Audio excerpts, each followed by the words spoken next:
Good morning. Today we're going to be talking about something a little bit different. We're going to be talking about gas or gasoline or petrol. And basically it's all the same stuff. It comes out of the ground and we use it for all sorts of wonderful things. In the Maritime Center here we use it of course for our boats, our two-strokes, and we use it in our chainsaws, and we use it in our emergency generators too. So we're going to be having a look at what gasoline or petrol is all about. Yeah, so interesting that petrol or gasoline is not all created equal. Some gasoline has some better properties than others. And we're going to be examining both of these properties. And the number one gasoline that you buy on the road at the gas stations contains something which they call ethanol. Ethanol has been around for a while, and to make the gasoline go a bit further, that is, give it more volume, they've been putting ethanol in the fuel up to 10 to 15, in the States sometimes up to 18 to 19%. So it cuts down the amount of actual gasoline that's actually in the fuel. Ethanol, basically what it is, it's made from corn. It's a distillate, and basically just like making beer or wine or anything else, it goes through fermentation. And from the fermentation you get something called grain alcohol. And they make it mostly out of corn. I have a bit of a thing about that because acres and acres of good land for food that be growing for people that are starving in the rest of the world, they're growing corn for the use in gasoline so we can power our cars down the highway. This here is actually marine stove alcohol, and this is 95% ethanol. You can also use this for disinfectant, especially with the COVID around. This is a wonderful product you can mix with distilled water and make yourself up your own sprayed disinfectant. So what we're going to be having a look at this morning is the difference between some of these gasolines, petrols that you buy for use in our outboard motors and our chainsaws and our cars, anything with a four-stroke motor in or a two-stroke motor in, because it works for both. We're talking basically this morning about two-stroke, which is found in whippersnippers, you know, the things to cut the grass with, and chainsaws, and they all have an oil mix in them. But right now we're going to show the difference between what I prefer to use, and so let's just get right into it and have a look at it. So this is regular petrol from the, and as you can see, it's pretty clear. You can't hardly see it in there. It's pretty clear. So what we're going to do is now look at what another product that is a better product to use for these type of motors. And it's called marked fuel. Alrighty, so that is basically petrol gasoline that you can purchase on the highway from all the gas stations, and regular mid-grade high test. One way of getting away from getting ethanol in your fuel is to buy premium fuel, which of course is very, very expensive.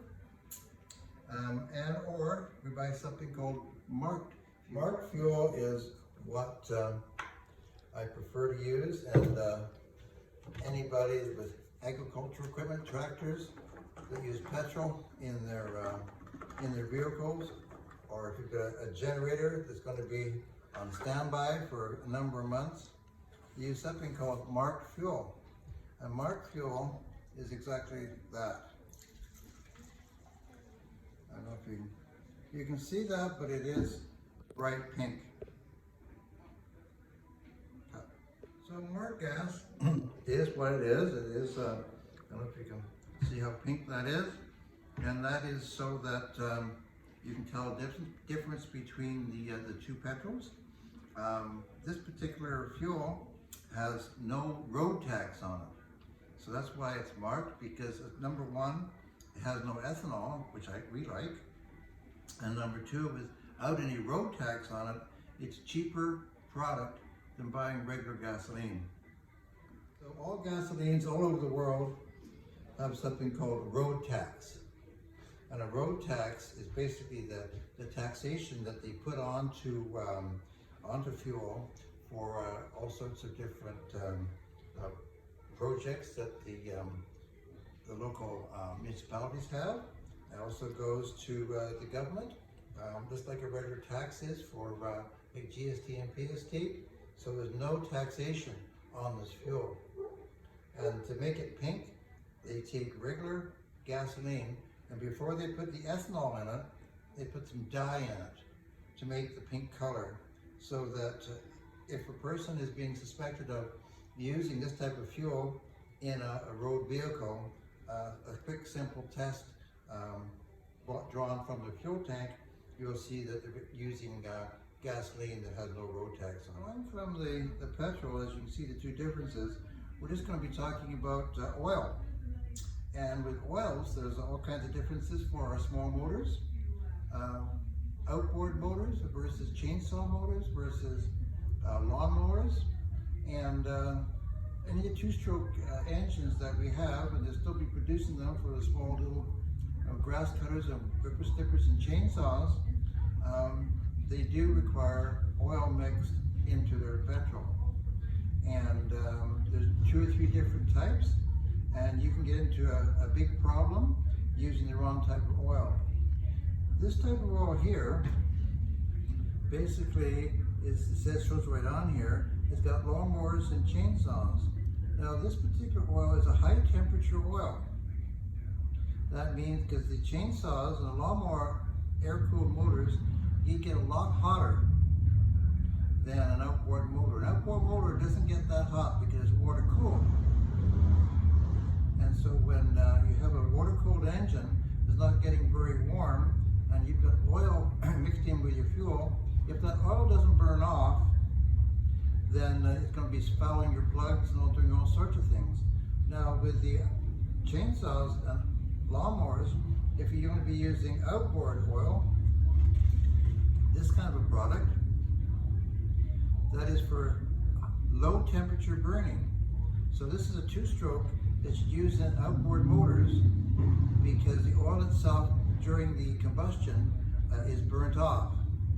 If you try to use this oil in the outboard motor, it will work, but because it's for high temperature, which the engine doesn't reach, all the spark plug gets oil on it, and it fouls up, and you'd be changing out and running while your engine's not working very well. So if you're using in outboard motors, don't use oil that's for chainsaws and air-cooled motors.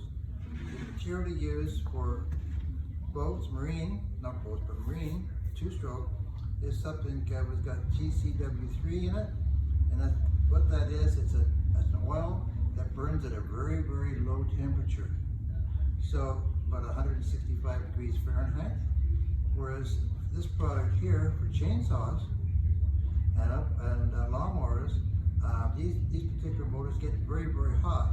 They ping and crackle and carry on when they're shut down. So those engines work in the 250 degree Fahrenheit area. So you do need an oil that's going to be protecting.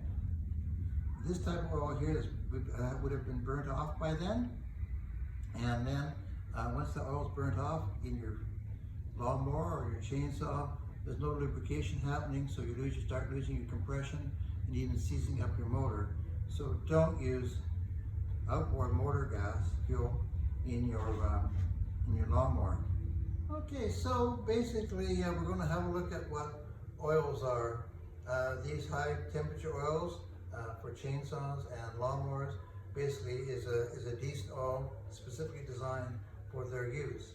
Now we're going to talk about outboard motors, and we're going to examine a couple of different oils that we can use in our outboards. This is the TC3. This is regular outboard motor oil, and it is, you can tell what it's like because it does have a distinctive color about it. I don't know if you can see this, but it's going to be, it looks black, but but actually it's a blue color.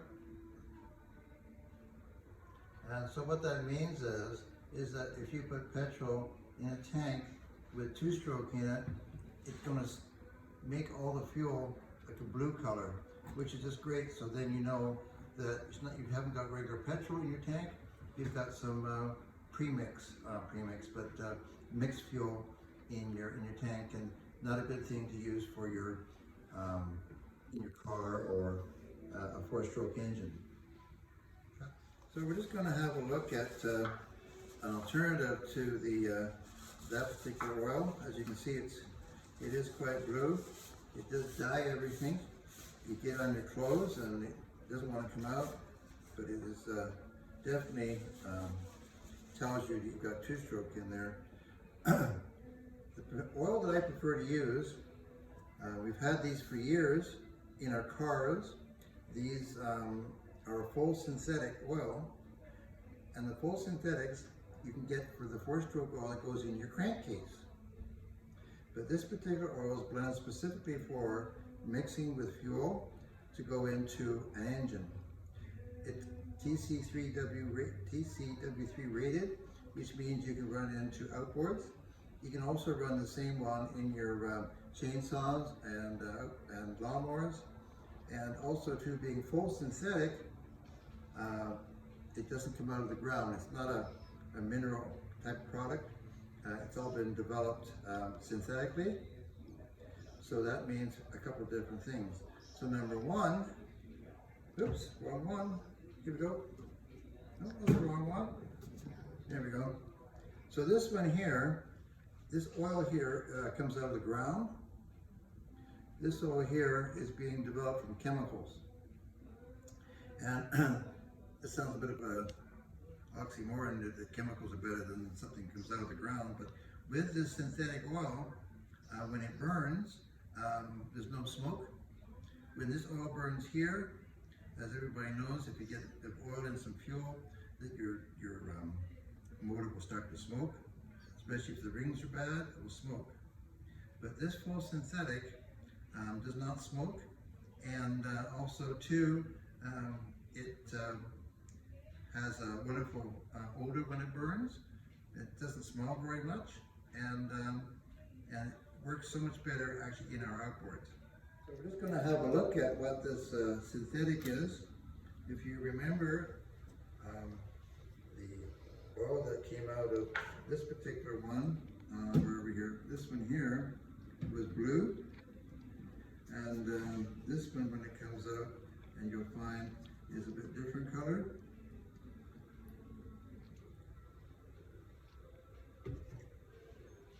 You can see that, but it's red. So when red is going to go into this in a proportion, so you can do your proportions exactly the same as you do with your TCW3s, and so the oil ratios are 50 to 1 or 40 to 1, or any of those ratios used exactly the same with the synthetic. Now, as I say, with the synthetic, you don't get nearly as much smoke when it burns, and that means that the combustion is complete, so the spark plugs last a lot longer, and you don't have the fouling up. Also too, a nice little plus with the synthetic is that as well as not using any products out of the ground, this synthetic has got some properties about it for fuel stabilization. Now, if you're using marked fuel like this, with no ethanol in it, it lasts a lot longer. It's unheard of for a tractor to have some marked fuel in it for a couple of years and the fuel to still be able to start the tractor.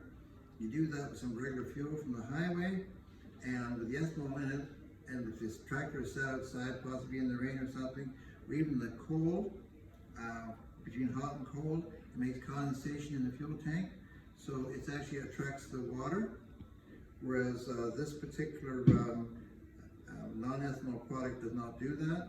And then if you're using a little bit of synthetic oil in there, if it's for a two-stroke, then it's got some stabilization in there.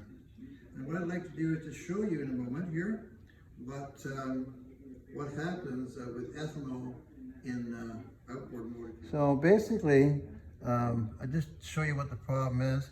I took some fuel out of a customer's fuel tank that he was having problems with his engine.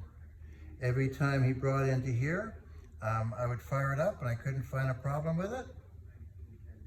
Every time he took it home, it wouldn't work. So we did that 2 or 3 times. So finally I said, why don't you bring your fuel tank with you? So he brought his 5-gallon fuel tank, which was almost full of fuel. He said, I just filled this up with fresh fuel. So I said, well, that's good. But even with fresh fuel, if there's any moisture in the tank, and you can actually see what I took out, there's about a ½ inch of water. And the thing is, the water is heavier than the fuel, so the water goes around the inlet of the gas tank, so that it's sucking water up into the motor, and so it's not running right. Built-in fuel tanks in boats. Some folks actually will stop on the highway and get a few jugs of fuel, and then bring them down and put them in your boat in the built-in tank. And at the same time, you're getting water in that tank, and I've had to flush out a number of tanks in built-in built-in fuel tanks because of the moisture buildup. It actually seems to be worse in some of the built-in tanks than just the regular standalone tanks.